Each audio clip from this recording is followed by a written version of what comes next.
One company bought 11 times more Bitcoin than every single miner produced in a single day.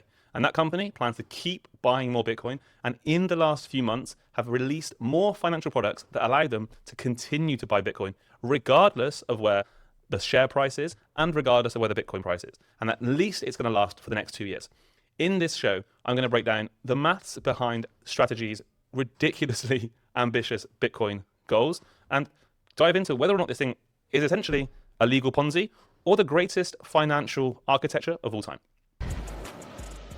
This video is for information and entertainment only. It reflects my personal opinions and is not financial advice. Check the description for more information. Always do your own research. Strategy want to raise $84 billion in total. They've already raised a bunch to buy Bitcoin. And essentially created a Bitcoin buying machine. Right now they hold about 3.5% of the entire Bitcoin supply. You might even argue that if they're successful with their plan, one of the biggest risks to Strategy generally is that Bitcoin loses this amazing, pristine, world reserve, a bull asset because somebody, some entity holds so much of it. Now, Strategy are a company, right? So it's not just like this is all Saylors. Regardless, having one company in charge of so much Bitcoin has got a massive centralization risk. But this show is not about that, so just kind of forget about that. Fundamentally, Strategy have obligations to pay, right? They've got about $947 million they have to pay out each year to keep this machine going in its current form. And that sounds like a lot, but if you include the Bitcoin holdings, then actually they only really need Bitcoin to go up by 1.8% over the next 70 years for this entire strategy to work for them. And obviously they want to raise more, but we're going to go into the mechanics behind this because I think a lot of people really struggle to understand how Strategy sort of raise money and how the entire thing works because it is really complex financial architecture. And in this show, I'm not going to go into what a preferred stock is and what a convertible note is and what all these other crazy things are. I'm going to make it super simple. If you want to go and check that out, like further reading, go ahead. But the first time I heard what a convertible note is and what a preferred stock option is and all this other stuff, I was just like, it's just going straight over my head. I haven't got a background in analyzing SEC 8K filings. It's hard to understand this stuff. So I can make it super simple, right? Strategy do one thing. They create financial instruments to buy Bitcoin. They've got a bunch of these instruments, and these instruments are designed for different kinds of investors with different risk appetites. Now, this little diagram here kind of shows it nicely, right? They have these sort of like 5 products. One of them is for, people who want a consistent monthly income. One's for a bond fund investor that thinks that getting 3.75% risk-free is not quite enough. They want to take a bit more risk. Strategy are going to offer to pay them 10% per year, paid quarterly, for example. Some people want to have exposure to Bitcoin amplified. So like they're just going to hold Strategy stock because Strategy's entire game plan, or say this entire game plan, is to buy more Bitcoin over time. So if you buy one share of MSTR, then you get, on top of that, more Bitcoin over time. That is essentially the entire playbook. Now there's STRE, which is just the same thing, but in euros, so you can receive dividends in euros.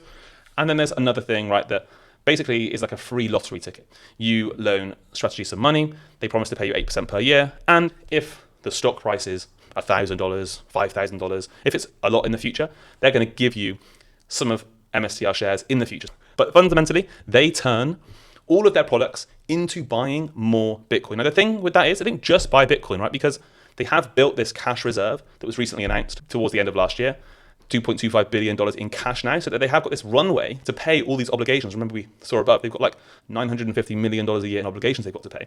Now, Strategy created a way that allows them to basically borrow money with no obligation to pay that money back ever. It is perpetual. All they must do is pay a monthly dividend. So they're going to pay you the interest, paid monthly, in perpetuity, perpetually, forever. This is actually the breakthrough, right? Because the fact that they haven't got to pay back the initial principal is the thing that allows them to take on more of these loans to pay back the people who were loaned in the first place. Because they haven't got to pay down the principal, it allows them to create this infinite circular loop as long as they can get new people in the door, because new people in mean that they then have, another $100. They've only got to pay 10% per year, or 11% per year. So they've got runway then for another, 9 years, or whatever it is. This has allowed them to raise $6.4 billion so far, and none of it needs to be returned. That is the key to understanding this.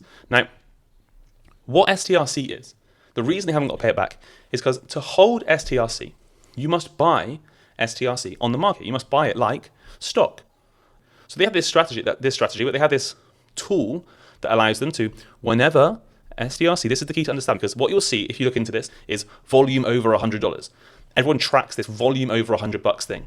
And the reason they track that is because whenever a share is traded above $100, $100.01, $100.02, whatever it is, hasn't got you much over $100, that means strategy were the seller, and they sold into the market, and they took that $100 out, and now they've got extra funds to go and buy Bitcoin with. If it's underneath $100, this machine is off. It does not work. This is the key to understand. And their tools are, they can hike the interest rate to bring in new people who want a slightly better yield. It started at 9%. Right now it's at 11.5%. And every hike has actually gotten closer to trading at that $100 level. And just as an entity of where strategy's money sits, right? The vast majority of the valuation of the business still sits in MSTR stock, right? It still sits in their Bitcoin pile. But they do have, this is just in market cap terms. So, but they do have, STRC is their fastest growing product. So these are the market caps of all the different products that they've got. MSTR, STRC, STRD, STRF, like whatever, there's a bunch of jargon. But remember, these are just different kinds of things, different kinds of products for people with different kinds or different levels of risk appetite. That's all it is. And you can think of all this stuff over here, this fixed income stuff, boring bond stuff, as one bucket of strategy. And all this stuff over here, MSTR basically, as the other portion of their strategy. And MSTR stock should move roughly 1-to-1 with Bitcoin, pretty much. If Bitcoin goes up, it should go up, and if Bitcoin goes down, it should go down. Yes, it's levered, it should go higher up and higher and lower down, but irrelevant. The fixed income stuff should kind of trade on its own. It shouldn't be related to what's going on with the underlying Bitcoin price or the MSTR price, unless something goes wrong. Now, of course, something could go wrong. Like, if you've ever heard of Murphy's Law, anything that can go wrong will go wrong. Maybe that's something to be applied here. But fundamentally, what does strategy want to do? They have this plan that was announced back in 2024 and was actually updated last year. They want to have $84 billion of capital in Bitcoin, and they want to do that by $42 billion worth of equity, so that MSTR stuff, and $42 billion worth of fixed income stuff. Now, this STRC thing is key to understand. Again, I'm going to go into it again, because what this allows is for any time Bitcoin's trading above $100, they can issue new shares and they can buy Bitcoin with it, right? But what it also creates is, because they want to keep, now this is just a bit into the weeds, they want to keep what's known as their debt to equity ratio consistent. You can think of it a bit like a house, right? When you have a loan against a house, you have a debt to equity ratio. If it goes too far into the debt direction, it's a problem. And the thing to understand with this STRC issuance, basically, is that what it allows strategy to do, or all of these preferred, or all these fixed instruments, right? These bond-like things, these debt-like things, where they take on money, promise to give them some money back in the future, or pay them dividends, or whatever. We've been through that earlier. All of these things, they do one thing, basically. It allows strategy to continue to buy Bitcoin regardless of what MSTR stock is trading at relative to the Bitcoin that it holds. Because there's one calculation that does that very, very simply. It's called the mNAV, the net asset value multiple, the multiple of the net asset value. And this particular number basically says, look, the market is pricing MSTR relative to Bitcoin at some amount, right? If it was 1.5x, it means the stock trades at a 50% premium to the Bitcoin that is held. Strategy said in the past, look, anything under 2.5x mNAV, we're not going to issue new shares. That changed when they went below 2.5x mNAV. And they've constantly been sort of like tinkering with this mNAV multiple, basically bringing it down, saying, we're not going to trade, we're not going to do anything below this number. But as the share price has gone down, they've basically been forced to, right? Because their entire goal is to buy Bitcoin to trade dollars for Bitcoin. And the way they do that is by issuing new shares or creating new financial products. And so you can look through this sheet here, but when strategy issue new shares, you might say, okay, well, aren't holders being diluted? Well, holders only really get diluted if the mNAV is less than 1, basically. At 1, it's a wash. It's like a pointless thing to do. At more than 1, basically, holders get more Bitcoin per share, which is the entire thesis for strategy. Remember, again, the thesis is Bitcoin goes up in value over time. If Bitcoin doesn't do that, then strategy is a failed business, which is totally reasonable. That their entire business model is they think Bitcoin is the most pristine asset in the world. So fair enough. It's like being a property company and then property does terrible and you go, oh, well, we should have won anyway. Well, no, you shouldn't have, because you bet on the thing that isn't a winner. So what STRC and what these preferred things allow is, because they have to keep this, remember, this debt to equity ratio in this lockstep, not too much debt relative to equity. Now, when they go and create new STRC, what it means is they also have to issue new MSTR shares, which means they get more money to go and buy Bitcoin. Now, that might sound counterintuitive, but this mNAV thing is the thing to understand. Because if it was a wash at 1-to-1, so issuing MSTR stock when the mNAV is 1 is a wash, like no one wins, no one loses. Well, if you also raise 120, is what it was the other day on March the 10th, their like biggest trading day, and then you want to keep your debt to equity ratio in the same ratio, right? They issued twice as many MSTR stock, but now they've got essentially 3 times the money to go and buy Bitcoin, whilst only issuing 2 times that amount of money for MSTR stock issuance. So the MSTR holders were net accretive of Bitcoin. Honestly, the actual mechanics behind this is mind-blowing, and you can go and do much deeper research into this. I just really want you to understand from a bird's eye view. They are creating financial products to buy more Bitcoin very intricately, and basically they're doing that job, right? They have been successful in buying more Bitcoin per share. This is the Bitcoin yield, which is what Saylor calls it, of strategy since 2021. Their promise is, we will give you more Bitcoin per share if you are an MSTR holder. 2021, you got 47% more Bitcoin. In 22 and 23, not so much. Those bear market years, it would have been good if you got more during those years, but they didn't have a means of creating any new money to buy Bitcoin back then, because they had this, we're not going to do anything below 2.5x mNAV, right? Then in 2024, share price was flying. They were able to buy a bunch. But in 2025, again, they were able to buy a bunch because the vast majority of the year, they had this, they brought the mNAV that was required down. Now in 2026, they're actually going to get a bunch more Bitcoin because of these new products that allow them to buy regardless of whether Bitcoin is up, regardless of whether their mNAV is up. As long as people believe that strategy is at least worth the Bitcoin that they hold and they are able to repay their debts for now, this is like a perpetual machine that should continue to, at least for the next year or two, while they have this cash reserve, allow them to raise more capital to buy more Bitcoin.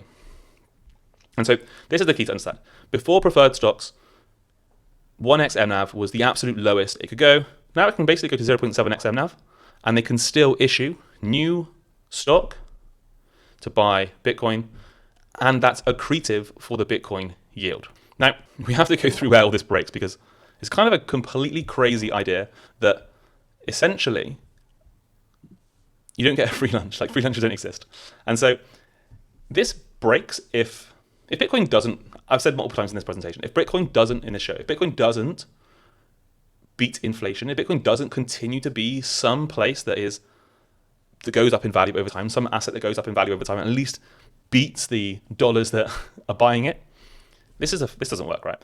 Now, they have $947 million in obligations, about $80 million every month, and in 28 months, that stopped. If they suddenly get no more money into this machine, they're gonna have to sell their Bitcoin to continue the game, right? Now, they have said they're going to sell Bitcoin if they need to at any point, because the goal is acquire more Bitcoin over time. The goal is keep strategy as a vehicle to accumulate more Bitcoin. If that means that they have to sell Bitcoin to survive, so be it. That is part and parcel of their entire plan, is to survive any of these downturns. We can sell Bitcoin, and we would sell Bitcoin if we needed to fund our dividend payments below 1x mNAV. Now, again, the costs will keep growing, right? Right now, they need about 1.8% Bitcoin to go up in price by about 1.8% per year to break even.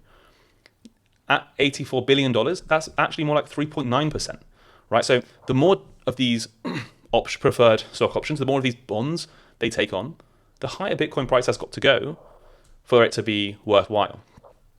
Again, though, it's really important to understand strategy haven't got a liquidation price. It doesn't matter if Bitcoin is trading underneath their cost, their average cost basis. This is a really useless way to think about how strategy works. You could almost think about strategy as being on the clock, right? They're definitely on the clock in terms of if Bitcoin price isn't up in the next 5 years, 10 years, 20 years, there is probably an arbitrary number. Well, they are going to be a failure. Now, the real length of time is hard to wrap your head around because it's constantly going to be changing. Right now, they've got 28 months of this cash reserve. If they raise no money in the next 28 months, that's going to be a date that's going to be worth watching, depending on what Bitcoin price is. 28 months is 2.5 years away. There's a good chance Bitcoin price is much higher than it is today by that point. Again, the level at which Bitcoin is irrelevant for strategy in terms of a liquidation price. Essentially, they have a pair trade, right? They have a pair trade of MSTR against BTC. Whenever they sell MSTR, they buy Bitcoin. So they have a pair trade between these two assets. It only really matters what this differential is. But the belief is the most important thing. People must believe, A, Bitcoin has value over time. People must also believe that strategy are going to pay their debts over time. If they miss payments, big problem. But right now, if Bitcoin goes up by 1.8% per year, they are actually okay. Now, personally, I think if Bitcoin goes up 1.8% per year for the next 10 years, the entire business model is basically failed because it won't have beaten inflation. Bitcoin will be at 70, well, maybe 80K and 85K, and inflation will be much, much higher. Gold will probably be 25K. Like, I think at that point you could probably dust your hands at Bitcoin and say, yeah, it wasn't very good actually. However, they're the numbers, right? And also it's worth remembering, like, say the track record. Strategy back in 1999 were a $300 per share company, right? They were basically only made new all-time highs. This cycle from 1999, if you don't know this, just look at this chart, absolutely wild. They went through like some accounting fraud issue. They basically like front-loaded their accounting to show that they had a contract that was worth 3 years, right? They said all of that money was made in the first year, which wasn't, because they still had money to be paid in over the second year and third year. To boost, it looked like their profits were massively, massively high, which sent their stock price ripping, but it was basically an accounting issue, so they got massively overvalued. Obviously, were hit by the dot-com issue as well. So, they've had controversy in the past. They've also gone back on their word multiple times. They said, we'll never sell our Bitcoin. Well, lo and behold, now they're saying we will sell our Bitcoin. They said we're never going to dilute shareholders below 2.5x mNAV. Well, now they are, right? The bull case is that they adapt to the current environment. They are very good at adapting. And actually, if you think about it this way, like, imagine you're a boxer. Don't worry about round 10 if you're in round 1. You need to get through round 1 before you can worry about round 10. So the bull case is he adapts to survive, right? The bear case is that he just does whatever he needs to get to the next round. And so the question remains, is strategy a Ponzi, right? Because what they're doing at the moment with these preferred options, basically, or these bond options, as we've been through multiple times, is they are borrowing from Peter to pay Paul. They're raising new capital to pay old investors. And this is actually news to me. I didn't know this, right? This is a Ponzi in terms of its mechanics, but a Ponzi is a crime. A Ponzi is a definition of a crime. It could only be a Ponzi if no one knows what's going on. So it's perfectly legal to set up a Ponzi where somebody pays into an account knowing they're paying somebody else's debt or investment from the future, as long as both parties are aware that, oh, you're paying into here, this is paying this person over here, and the only way you're going to get paid is if someone else pays into the pot in the future. That's completely fine. I didn't know this. So in every single mechanic in terms of borrowing new money to pay existing investors, that is essentially the mechanics of a Ponzi, but it absolutely is not a Ponzi by definition, because a Ponzi is by definition a lie. It's deceitful. I mean, I didn't know this. This is absolutely news to me, but the more you know. So on the mechanic side, yes, it is absolutely a completely legal Ponzi. And on the other side, it's just not fraud. So it's absolutely not a Ponzi. Honestly, it's one of the most dichotomous situations you could imagine. He's either going to be one of the richest guys to ever live, most likely, if Bitcoin does, do what he thinks it will do, and they can continue this perpetual debt-raising strategy to buy Bitcoin, or he's going to repeat what happened in 1999 and he lost $6 billion in a day back then. It's going to be a lot more than that. It could be one of the most successful strategies of all time, or it could be one of the most crazy. Again, remember, they haven't got a liquidation price. Anybody saying that strategy care about the price of Bitcoin today, irrelevant. They do care about the price of Bitcoin over time. The mechanics behind it is relatively simple. The strategy, try and buy more Bitcoin over time, and if Bitcoin doesn't go in value, well, they're a failed company. And if it does, they're not. Very simple. Anyway, thanks for watching. I shall see you in the next one.